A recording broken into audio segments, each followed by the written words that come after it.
തിരികെ വാർത്തയിലേക്ക്. ബീഹാർ ചരിത്രത്തിലെ ആദ്യ ബി.ജെ.പി. മുഖ്യമന്ത്രിയാകാൻ സാമ്രാജ് ചൗധരി. സത്യപ്രതിജ്ഞ നാളെ പട്നയിൽ നടക്കും. നിതീഷ് കുമാർ രാജി സമർപ്പിച്ചതിന് പിന്നാലെയാണ് സാമ്രാജ് ചൗധരിയെ മുഖ്യമന്ത്രിയായി പ്രഖ്യാപിച്ചത്.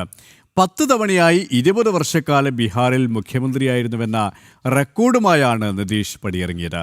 പുതിയ സർക്കാരിന് എല്ലാ പിന്തുണയും നൽകുമെന്ന് നിതീഷ് കുമാർ പ്രതികരിച്ചു. നിതീഷ് കുമാർ ബീഹാറിന്റെ മുഖ്യമന്ത്രി പദം രാജിവെച്ചു.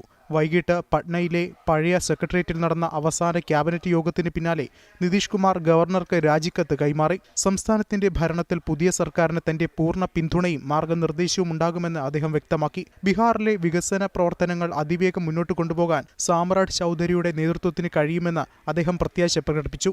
NDA സഖ്യത്തിന്റെ മുന്നേറ്റത്തിനായി ഇനി താൻ ദേശീയ രാഷ്ട്രീയത്തിൽ ശ്രദ്ധ കേന്ദ്രീകരിക്കുമെന്നും അദ്ദേഹം പ്രഖ്യാപിച്ചു. നിതീഷ് കുമാറിന്റെ രാജിയോടെ BJP നിയമസഭാ കക്ഷി നേതാവായി സാമ്രാജ് ചൗധരിയെ ഐകകണ്ഠ്യേന തിരഞ്ഞെടുത്തു. ബീഹാറിൽ BJPയിൽ നിന്നുള്ള ആദ്യ മുഖ്യമന്ത്രി എന്ന ചരിത്ര നേട്ടവുമായാണ് അദ്ദേഹം അധികാരമേൽക്കുന്നത്.